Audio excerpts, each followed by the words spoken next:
नमस्कार दोस्तों, स्वागत है आप सभी का एक बार फिर से राजू सर के नाम से इस यूट्यूब चैनल के अंदर एमसीक्यू वीडियो की इस कड़ी के अंदर एक और नया एमसीक्यू वीडियो हम लेके आए हैं। SSC CRPF Vyapam exams some important MCQ with rational हम इसको सॉल्व करने वाले हैं। तो फटाफट से लिंक को शेयर कर दीजिए, चैनल को लाइक कर दीजिए और अभी तक आपने सब्सक्राइब नहीं किया तो चैनल को सब्सक्राइब कर दीजिए ताकि मैक्सिमम जो है वीडियोज आप तक पहुंच सके। और लिंक को शेयर कर दीजिए, मैक्सिमम फ्यूचर नर्सिंग ऑफिसर्स को कनेक्ट कर दीजिए ताकि एक बेहतरीन एमसीक्यू सेशन यहाँ पे हम कैरिड आउट कर सके। आप लोगों से गुजारिश, अपने आंसर को पुट करिए और अपने ज्ञान का अवलोकन करिए, चाहे वो गलत हो चाहे सही हो। और अगर आप गलत हो जाए तो रिपीट आंसर देना बिल्कुल ना भूलें। इससे क्या होता है, इससे आप कॉन्फिडेंट होते हैं और उससे जो है आपका एग्जाम के अंदर बिल्ड अप कॉन्फिडेंस जो है आपको सक्सेस में बहुत बड़ा रोल प्ले करता है। तो शुरू करते हैं आज का एमसीक्यू सेशन। आपके सामने सबसे पहला question, A characteristic of infant and young children who have experiencing maternal deprivation is। Question ने क्या पूछा है, देखिएगा बहुत सिंपल है।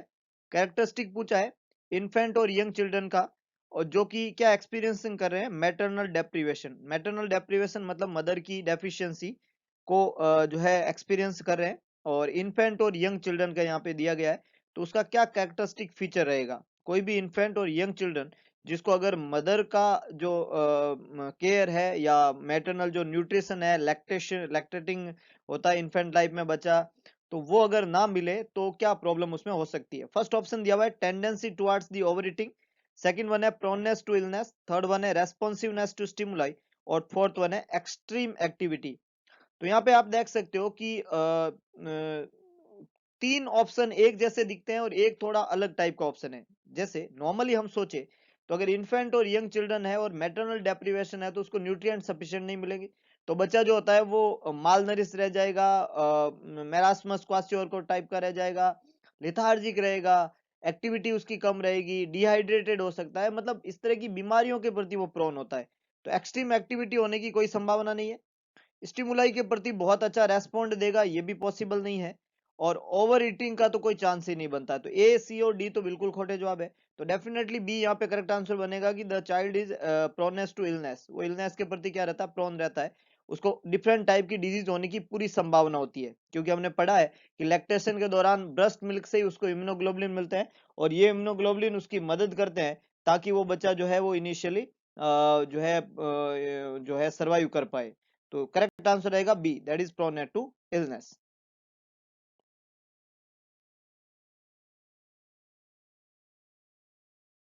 नेक्स्ट है inadequate intake of which vitamin by the pregnant woman में कॉज न्यूरल ट्यूब डिफेक्ट। आज के सेशन का जो इजी क्वेश्चन है वो बहुत जल्दी आ गया है, मल्टीपल टाइम रिपीटेडली क्वेश्चन है। क्वेश्चन ने पूछा है कि अगर कोई प्रेग्नेंट लेडी, कोई प्रेग्नेंट वुमन जो है वो एडिक्वेटली इंटेक नहीं करती है विटामिन का, इनएडिक्वेट विटामिन का इंटेक करती है, तो उसकी वजह से उसको कौन सा न्यूरल ट्यूब डिफेक्ट होने की संभावना है। एंटीडीज के अंदर कौन सा डिफेक्ट कॉज होता है विटामिन की डेफिशिएंसी की वजह से प्रेग्नेंट वुमेन में। ऑप्शन दिया हुआ है niacin, riboflavin, folic acid, thiamine. बहुत बढ़िया, मैक्सिमम लोगों ने बिल्कुल करेक्ट आंसर दिया। और हमने कई बार पढ़ा है न्यूरल ट्यूब डिफेक्ट को, स्पाइना बाइफिडा इसको बोलते हैं, स्पाइना बाइफिडा। और ये जो स्पाइना बाइफिडा है वो पोस्टीरियर जो आपका वर्टिबल कॉलम है उसका फ्यूजन नहीं हो पाने की वजह से होता है। लंबोसैक्रल एरिया इसकी मोस्ट कॉमन साइट रहती है। और दो इसके टाइप होते हैं, एक होता है ओकल्टा और एक होता है सिस्टिका।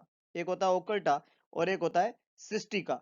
और ओकल्टा जो होता है वो हिडन टाइप का रहता है। सिस्टिका के दो टाइप होता है, मेनिंजोसील और माइलोमेनिंजोसील। एक होता है मेनिंजोसील और दूसरा होता है माइलोमेनिंजोसील। माइलोमेनिंजोसील, ये दो तरह के टाइप रहते हैं सिस्टिका के।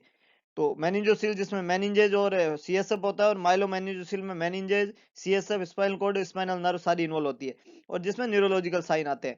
इन टाइप के अंदर सबसे मोस्ट कॉमन टाइप जो रहता है वो ओकल्टा रहता है और सिस्टिका में मोस्ट कॉमन टाइप रहता है माइलोमेनिंजोसील। तो इनके होने के रीजन यहाँ पे पूछा है कौन से विटामिन की कमी से न्यूरल ट्यूब डिफेक्ट होता है, और बहुत ही अच्छे से कई लोगों ने बिल्कुल करेक्ट जवाब दिया है, ये फोलिक एसिड है। सी बिल्कुल करेक्ट आंसर है।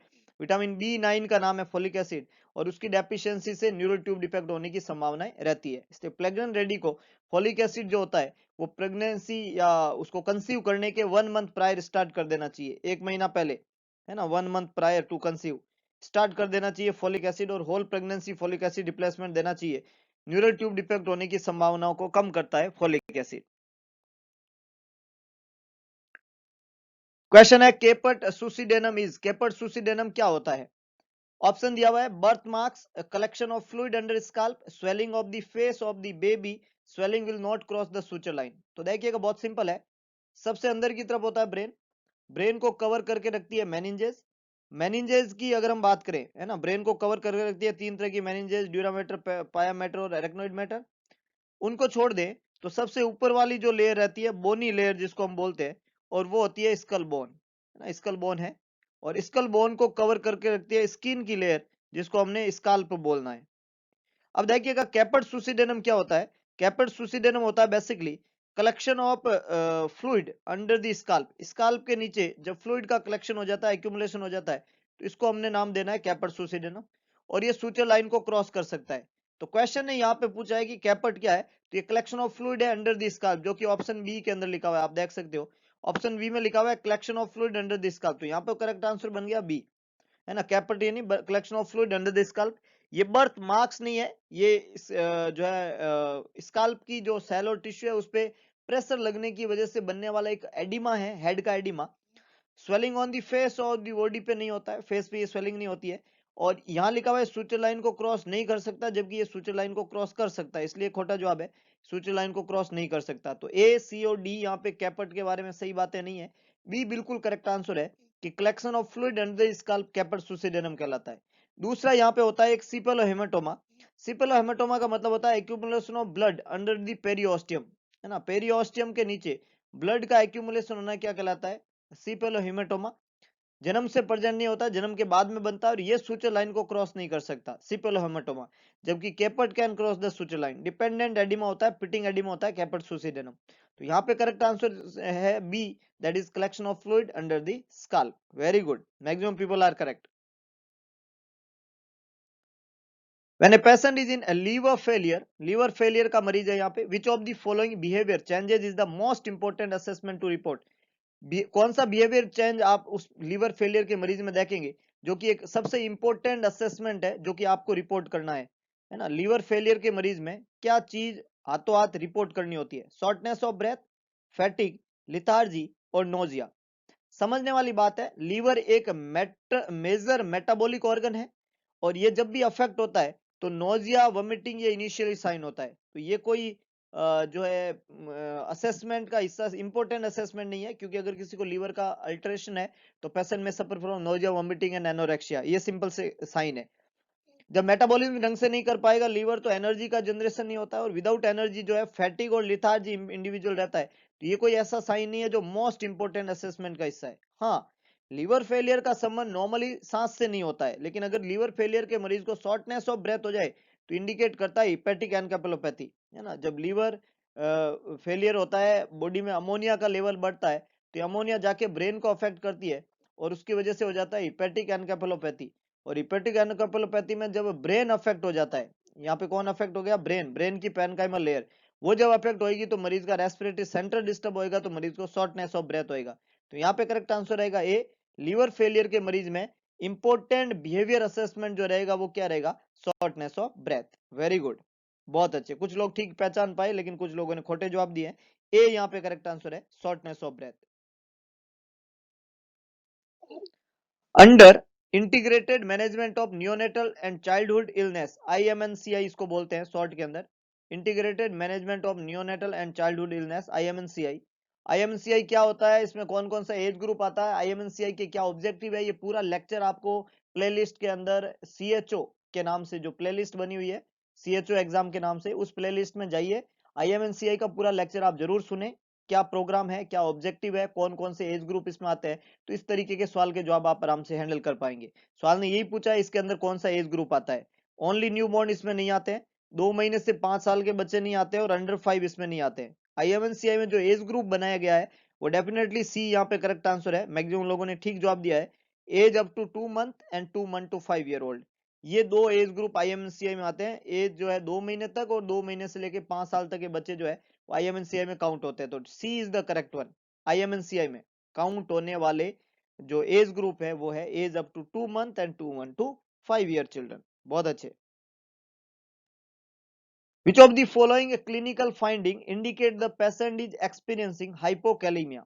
क्वेश्चन ने पूछा है कौन सी क्लिनिकल फाइंडिंग ये इंडिकेट करती है कि मरीज is suffer from hypokalemia. Hypokalemia का मतलब होता है decrease serum potassium level. Serum potassium level का क्या हो जाना, कम हो जाना। नॉर्मल सीरम पोटेशियम लेवल होता है 3.5 टू 5.1 मिलीकुलेंट पर लीटर, ये नॉर्मल वैल्यू है। If it is less than 3.5 milliequivalent per litre, it's known as hypokalemia. Hypokalemia वाली कंडीशन में 3.5 मिलीकुलेंट पर लीटर से कम पोटेशियम जब हो जाता है, हाइपोकैलेमिया जब हो जाता है, तो बॉडी में क्या क्लिनिकल साइन आएंगे, क्वेश्चन ने पूछा है। फर्स्ट ऑप्शन है एडिमा, मसल स्पाज्म, कॉस्मोल्स ब्रीदिंग और एब्डोमिनल डिस्टेंशन। तो देखिएगा जब भी पोटेशियम का लेवल फॉल डाउन हो जाता है इंटेस्टाइन में, पेरिस्टाल्टिक मूवमेंट जो है, पेरिस्टाल्टिक मूवमेंट जो होते हैं, वो पेरिस्टाल्टिक मूवमेंट जो है वहां पे डिक्रीज हो जाते हैं, लेस हो जाते हैं, रिड्यूस हो जाते हैं, और उसकी वजह से एब्डोमन के अंदर डिस्टेंशन देखने को मिलता है। Due to the less peristaltic movement there is distended abdomen. तो डी यहाँ पे बिल्कुल करेक्ट आंसर है। एब्डोमिनल डिस्टेंशन देखने को मिलेगा हाइपोकैलेमिया वाली कंडीशन में। ज्यादातर पोस्ट ऑपरेटिव मरीज के अंदर हाइपोकैलेमिया की वजह से एब्डोमिनल डिस्टेंशन होता है पोस्ट ऑप पेशेंट में, पेरिस्टाल्टिक मूवमेंट कम होने से। D is the correct one. 10-month-old is to receive isolite P 240 ml in 6 hours. The drop factor of the mini droppers is 60 drop per ml. The nurse should regulate the IV to the run at.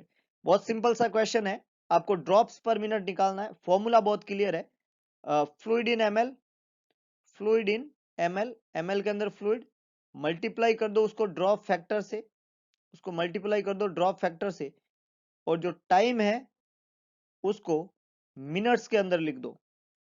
तो यहां पे देखिएगा fluid है 240 ml, drop factor कितना दिया हुआ है 60 drop पर ml, ये ड्रॉप फैक्टर है 60, टाइम कितना दिया हुआ है 6 आवर्स, और इसको जब मिनट में रखना होएगा तो 60 से मल्टीप्लाई कर दो। सिंपल सा है।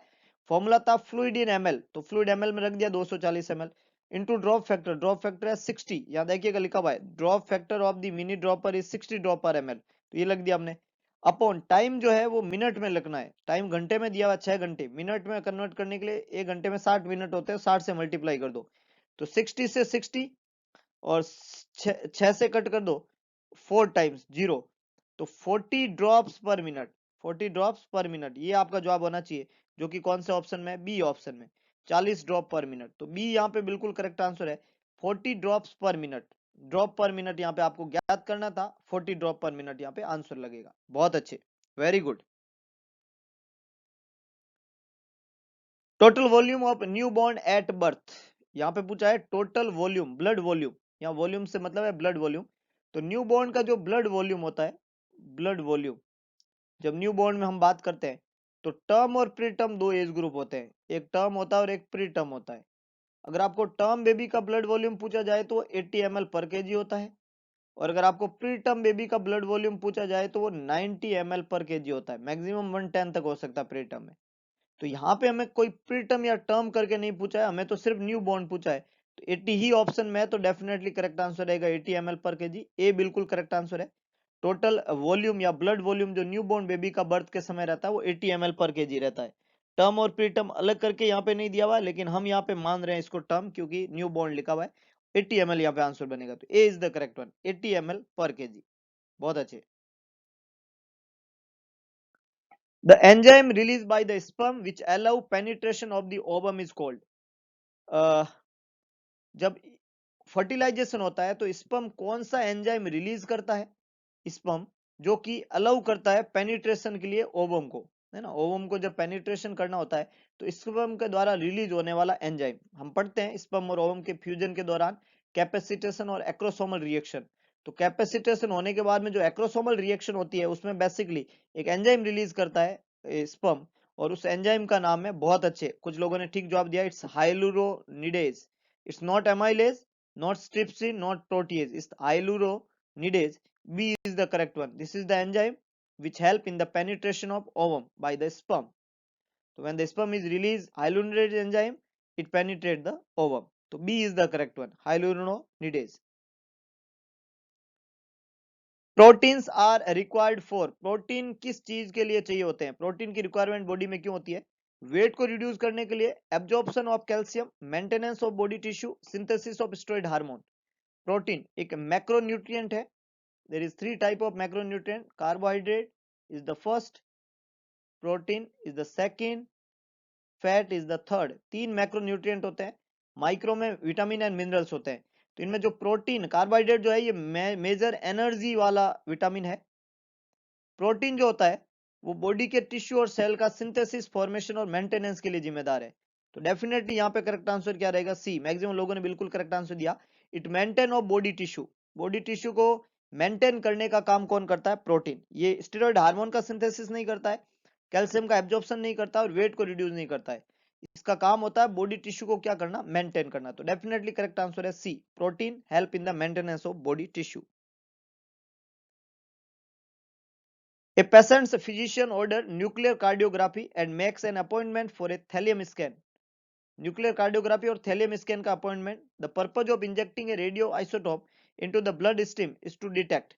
क्या चीज डिटेक्ट करने के लिए ये काम में लिया जाता है? सिंपल क्वेश्चन है। एक मरीज है, फिजिशियन ने ऑर्डर दिया है न्यूक्लियर कार्डियोग्राफी और एक अपॉइंटमेंट लिखा है थैलियम स्कैन के लिए। The purpose of injecting a radio isotope, ये जो थैलियम है ये हम इंजेक्ट कर रहे हैं ब्लड के अंदर, क्या चीज को डिटेक्ट करना चाहते हैं? मतलब बेसिकली ये टेस्ट किसके लिए किया जाता है? Thallium scan, cardiography. तो cardio word for heart, heart का आप जो है असेसमेंट कर रहे हो रेडियो आइसोटोप्स यूज करके। तो फर्स्ट है normal versus abnormal tissue, damage in area of the heart, ventricular function, myocardial scarring and perfusion. तो बेसिकली थैलियम स्कैन या कार्डियोग्राफी जो होती है वो पोस्ट एमआई मरीजों में की जाती है। ये चेक करने के लिए कि एमआई की वजह से कितनी मायोकार्डियम के अंदर स्कारिंग हो चुकी है और कितना परफ्यूजन हो रहा है। तो डेफिनेटली करेक्ट आंसर यहाँ पे डी बनेगा। थैलियम स्कैन, कार्डियोग्राफी जो होता है वो मायोकार्डियल स्कारिंग और परफ्यूजन के बारे में पता लगाने के लिए इंपॉर्टेंट टेस्ट है जो कि कैरिड आउट होता है। तो D is the correct one, myocardial scarring and perfusion. बहुत अच्छे, वेरी गुड, मैक्सिमम लोगों ने ठीक जवाब दिया। The reason for using the parenteral route to administer medication include। क्या कारण है? What is the reason कि आप यूज करते हैं पेरेंटल रूट को मेडिकेशन एडमिनिस्ट्रेशन के लिए? किसी भी मरीज में ड्रग एडमिनिस्ट्रेशन करने के दो तरीके होते हैं, एंट्रल और पेरेंटल। आप कौन सा रूट काम में ले रहे हो? Parenteral route. और उसको यूज करने का क्या रीजन है? मेडिकेशन आप लगाने के लिए पेरेंटल रूट क्यों यूज कर रहे हो? फर्स्ट है parental medication last longer than N oral medication. Second, it is least expensive method. Third, it is easier to measure the accurate dose. Fourth one, the parenteral route allow more rapid absorption than the oral route.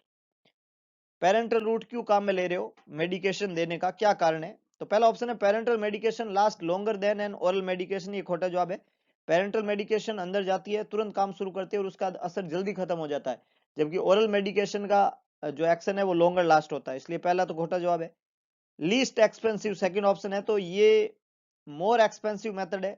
आपको cannula खरीदना पड़ता है, आपको technical आदमी जो लगाएगा वो होना चाहिए, इस तरीके से ये मोर एक्सपेंसिव है।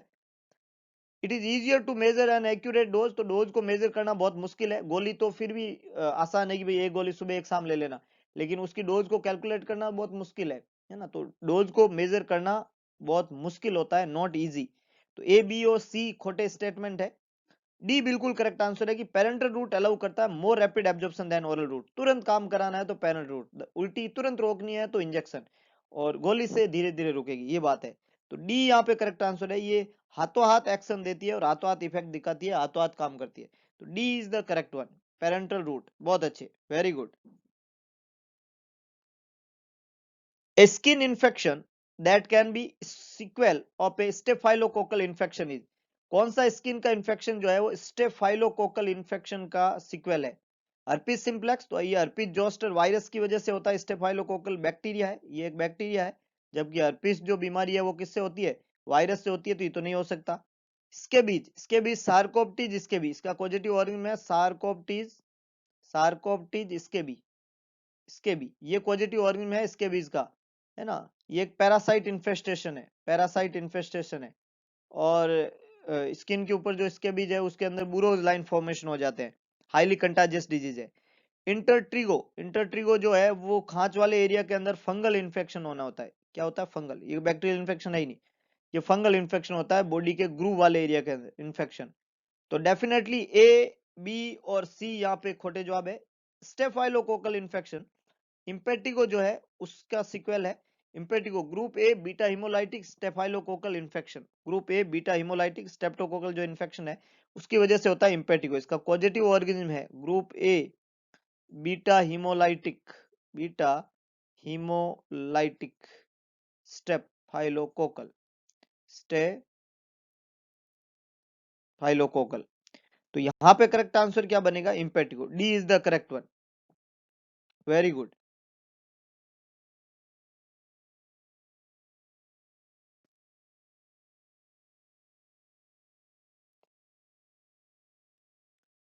The principal feature of kwashiorkor, marasmus और क्वासियोरकोर दो protein energy malnutrition disease है, पैम की कैटेगरी में आते हैं।